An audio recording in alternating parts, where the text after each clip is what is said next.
Tinder was 100% Steve's idea. It was really weird because we were all sitting in a meeting and we're talking about like, gosh, okay, millennials, multiculturals, how do they live? How do they communicate with each other?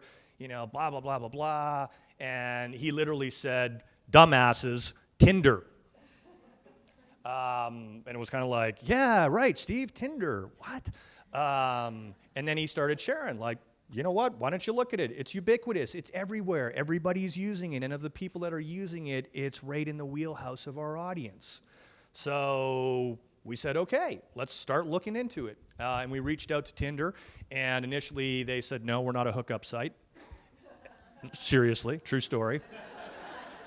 And I said, okay, what are you then? And they said, we're the quickest, easiest way for people to meet each other when they're in proximity. And it was like, ooh, wait a minute, that's really interesting. Because the night doesn't have to be completely about hooking up. The night can be about connecting with like-minded people who you are in proximity with, i.e. another chance for emotional connectedness, another chance for people who otherwise might never intersect each other in their life to come together under the flag or umbrella of your Atlanta Hawks. So we started building the night out, and we knew it was going to be controversial. I think provocative is a better word than controversial. So we were sort of ready for that, and we made the night fun. And there was a suite that if you could come up and show us that you had the app on your device, you got access to this suite, and there was some drinks in there, non-alcoholic. And there was Altoids and roses and all kinds of silly stuff like that, which again was just more to kind of be fun. And people came in and they started meeting and greeting and talking and connecting. And the weird part was most of them were doing it like this, which was really weird, but it was an amazing insight for me because when I was that age, that's not how I met people. But to really understand that in today's world, that's how some people are meeting for the first time and actually connecting and so on and so forth.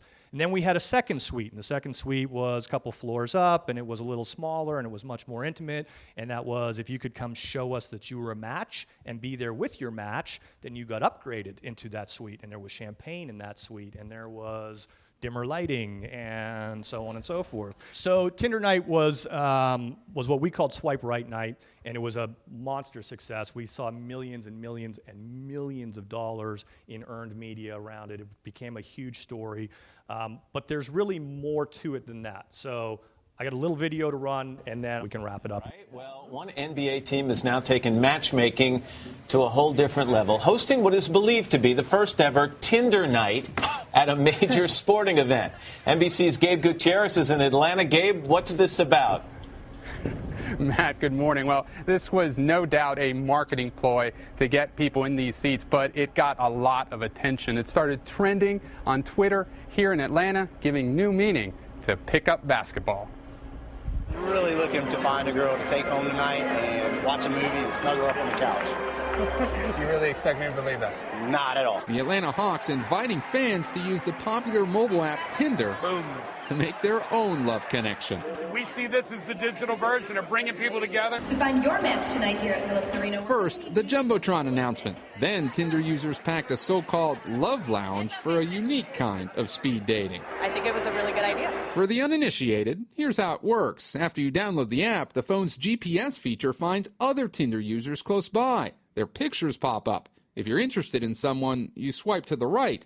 If not, swipe left. It's definitely judging a book by its cover. But you don't care. But I don't care. Launched about 2 years ago, Tinder has exploded. Every day on Tinder, there's over 20 million matches per day. It and other location-based apps like Hinge, Blender, and Glimpse are changing the way people meet. Technology has to be a part of your dating life if you are a single American. Yes. Back at the game. So this is y'all's first time meeting? First time. The experiment paid off for Tinder users Courtney Hardit and Ian Perk.